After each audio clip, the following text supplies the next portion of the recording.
Wel, dyma ni dosbarth i'r Bustach allan o Darw Glas Prydeinig. Dyna'r beiriad James Crichton o Cumbria. Fe sydd ar anrhydedd o feirniadu'r Bustach yn y ffair ei aeleni, a mae'n bleser gen i ddweud fod Alaw Evans o griciaeth gyda fi'n gwmni o hyd. Ac Alaw yn tynnu rhif 104 Bustach Colin Harris mewn i'r safle cyntaf yn y dosbarth yma. A Annie, dwi'n meddwl yw i henw un sydd yn tywys ac yn arwen. Ia, Bustach du liw yn gyfan gwbl. Mae yna 2 Bustach lliw yma, du a gwyn, a mae yna 2 Bustach du. Mae gen Annie Bustach twt iawn, modern iawn. Yndi, ma fe. Ac Colin Harris, wrth gwrs, wedi ennill y dosbarth cynt. Yndi. Gyda Charlie Hwyl Boy. dda, gobeithio. Yndi, ma fe.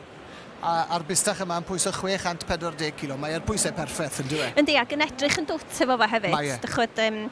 Mae e. Mae'n bwysau handi iawn ar gyfer unrhyw swydd, unrhyw job, os ydy o'n fwtsiar lleol neu mynd i mewn i unrhyw systema bwyd eraill.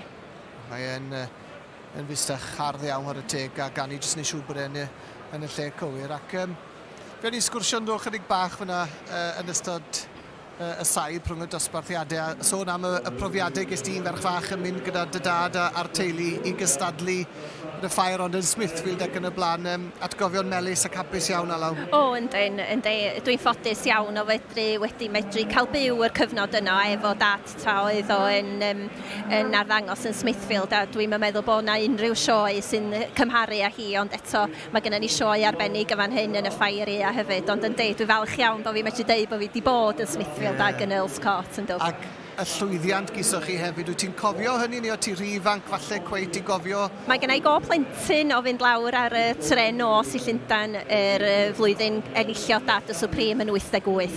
Oes, ond co plentyn di hwnnw fyd. Atgofion melys i dad a'r teulu. Yndi, wir. Ond nôl at y cystadlu fan hyn, nawr dwi'n meddwl bod bawd i fyny, a dyna ni felly'r garden goch yn mynd i Colin Harris unwaith eto. Mae e'n cael ffair i'w chofio, yn dwi? Ffair arbennig, 2 garden coch. Ac edrychwn ni mlaen nawr at y Bustach sydd i ddod a'r Bustach o Darw Limousin fydd yn y cylch nesaf. A law am y tro, diolch o galon. Diolch yn fawr iawn. Da iawn.